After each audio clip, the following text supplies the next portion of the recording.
ഇന്ന് നമ്മളിവിടെ വായിച്ച മാതാവിന്റെ സന്ദേശം 400-ാമത്തെ സന്ദേശമാണ് വായിച്ചത്. ദുഃഖവെള്ളിയാഴ്ചയെ കുറിച്ചുള്ള വെളിപ്പെടുത്തൽ, ഈശോ കുരിശിൽ മരിക്കുന്ന വെളിപ്പെടുത്തൽ.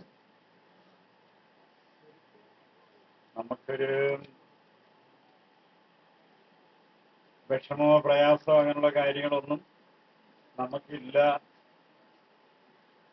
യേശു കുരിശിൽ മരിച്ചെങ്കിൽ അത് യേശുവിന്റെ ആവശ്യത്തിനാണ് എന്നുള്ള ചിന്തയാണ് നമ്മളെ ഭരിക്കുന്നത്. ആർക്ക് വേണ്ടിയിട്ടാണ് ഇത് സംഭവിച്ചതെന്ന് നമുക്കറിയില്ല. അതുകൊണ്ടാണ് വീണ്ടും വീണ്ടും നമ്മൾ പാപത്തിലേക്ക് തന്നെ വീണു പോകുന്നത്. Price the lord. Hallelujah, hallelujah, hallelujah. നമ്മള് ഈ പാപം എന്താണെന്ന് അറിയാവുന്നവരുന്ന കാര്യങ്ങൾ എഴുതിക്കുക. എന്താണ് പാപം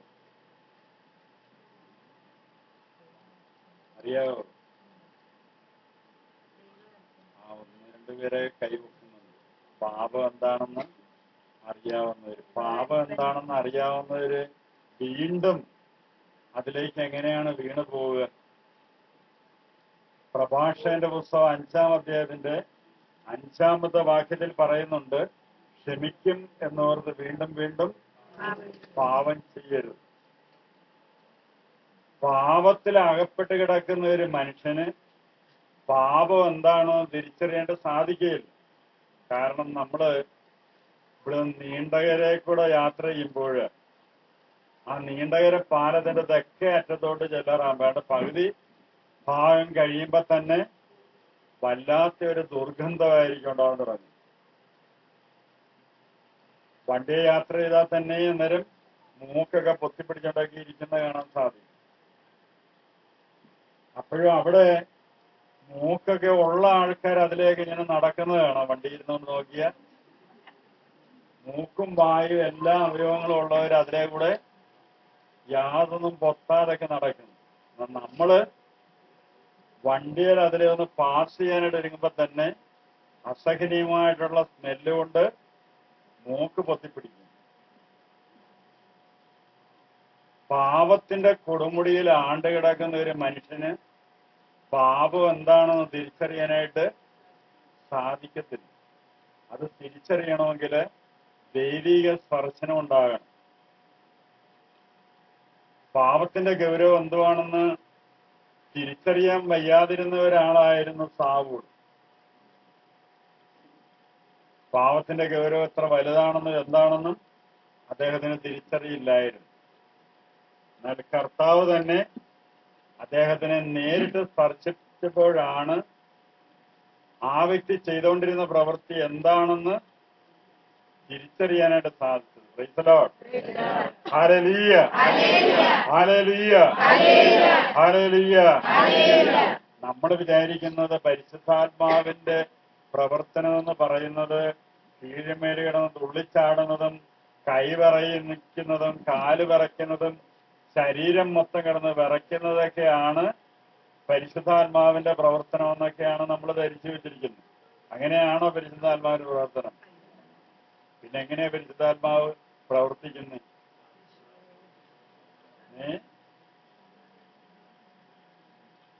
പരിശുദ്ധാത്മാവിന്റെ പ്രവർത്തനം ഒരു വ്യക്തിയിലേക്ക് കടന്നു വരുന്നത് നമുക്ക് മനസ്സിലാക്കാനായിട്ട് സാധിക്കും. വൃക്ഷത്തിൽ നിന്ന് ഫലത്തെ നമുക്ക് തിരിച്ചറിയാനായിട്ട് സാധിക്കും. നല്ല വൃക്ഷം നല്ല ഫലങ്ങൾ പുറപ്പെടുവിക്കുന്നു, ചീത്ത വൃക്ഷമായിട്ട് ചീത്ത ഫലങ്ങളും പുറപ്പെടുവിക്കുന്നു. Price the lord. Hallelujah, hallelujah. ഒരുവന്റെ ഹൃദയത്തിൽ നിന്ന് ഉണ്ടാകുന്ന മാറ്റങ്ങളാണ് പരിശുദ്ധാത്മാവിലൂടെ സംഭവിക്കുന്നത്. അതുകൊണ്ടാണ് ഗലാത്യ 6:15 ഒരു പുതിയ സൃഷ്ടിയാകുക, അതാണ് പരമപ്രധാനം. അതുകൊണ്ട് ഓരോരുത്തര് അവരുടെ വാക്കുകളും പ്രവൃത്തിയൊക്കെ കാണുമ്പോഴേ ചോദിക്കും, നിങ്ങൾ വീണ്ടും ജനിച്ചവരാണോ? നിങ്ങൾ വീണ്ടും ജനിച്ചവരാണോ? Praise the lord. Hallelujah, hallelujah. അതെങ്ങനെ വീണ്ടും ജനനം? ഒരാൾക്ക് ഒരു ജനനമല്ലേ ഉള്ളു, അല്ലേ? വീണ്ടും ജനനമുണ്ടോ? എങ്ങനെയാ വീണ്ടും ജനിക്കുന്നേ? ബൈബിളിൽ പറയുന്നുണ്ട് വീണ്ടും ജനിക്കണമെന്ന്, അല്ലേ? ഏത് ഭാഗത്താണെന്നറിയാതെ പറയുന്നേ?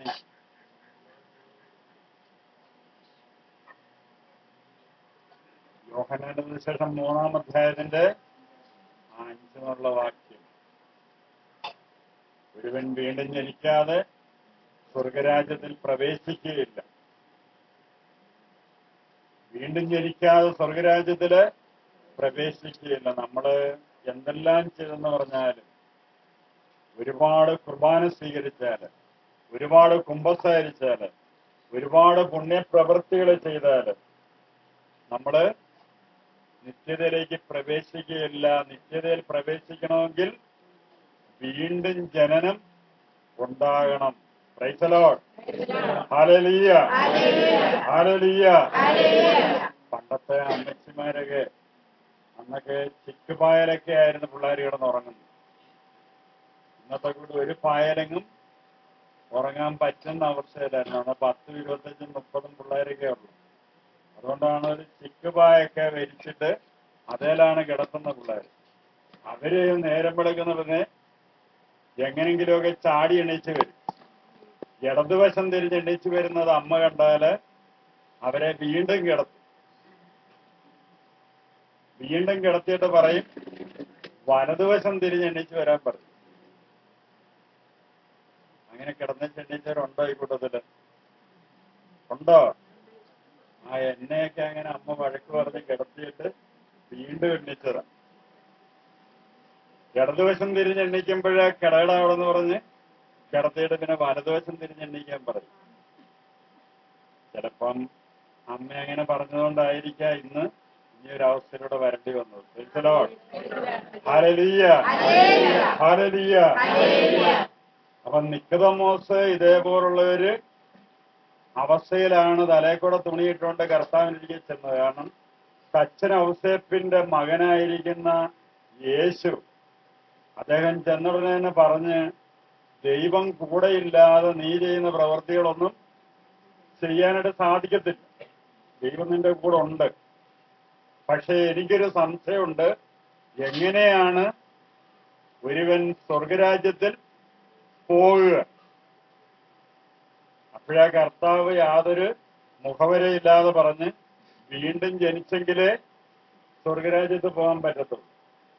അദ്ദേഹം സ്വർഗരാജ്യത്ത് പോകാനായിട്ടെല്ലാം തീരുമാനമെടുത്തിരിക്കുകയാണ്. പള്ളിയുടെയും അതിന്റെ എല്ലാ കാര്യങ്ങളും സജീവമായ രീതിയിൽ പ്രവർത്തിക്കുന്ന ഒരാളായിരുന്നു. വേദപ്രമാണിയും പണ്ഡിതനും ഒക്കെ ആയിരുന്നു. ഒരുപാട് അറിവൊക്കെ ഉണ്ടെന്ന് അദ്ദേഹം വിചാരിച്ചിരുന്ന ആളായിരുന്നു. എന്നാൽ ദൈവികമായ അറിവ് അദ്ദേഹത്തിന് ഇല്ലായിരുന്നു. നമുക്ക് ഇതുപോലെയാണ്, നമുക്ക് ഒരുപാട് അറിവുണ്ടെന്നൊക്കെ നമ്മൾ വിചാരിക്കുന്നു. പക്ഷെ യഥാർത്ഥമായിട്ടുള്ള അറിവ് ആരാ തരണ്ടേ? ഉന്നതങ്ങളിൽ നിന്നാണ് ലഭിക്കേണ്ടത്. Price the lord. Hallelujah, hallelujah, hallelujah. അതുകൊണ്ടാണ് യഥാർത്ഥ അറിവ് വന്നതെന്നുകൊണ്ട് പറഞ്ഞ്, നിങ്ങൾ ചെയ്യുന്നതല്ല ശരി, നിങ്ങൾ പറയുന്നതല്ല ശരി.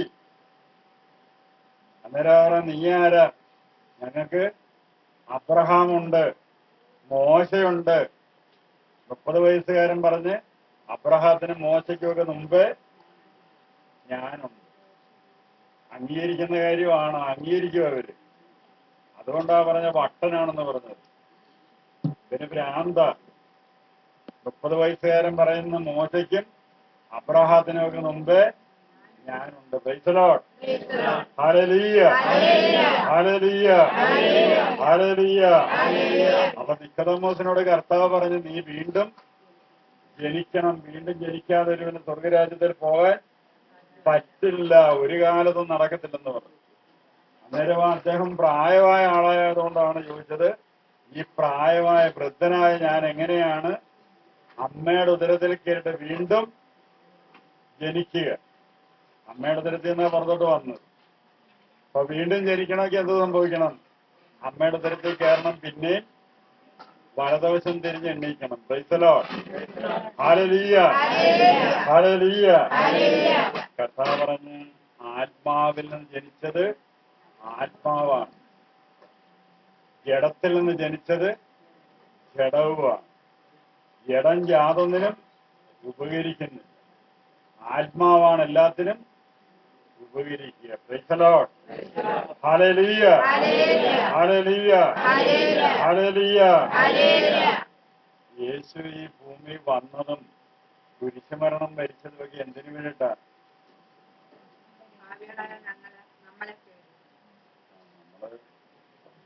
പാപികള് ചത്തി കിടക്കുമ്പോഴും പറയും പാപികൾ, അല്ലേ?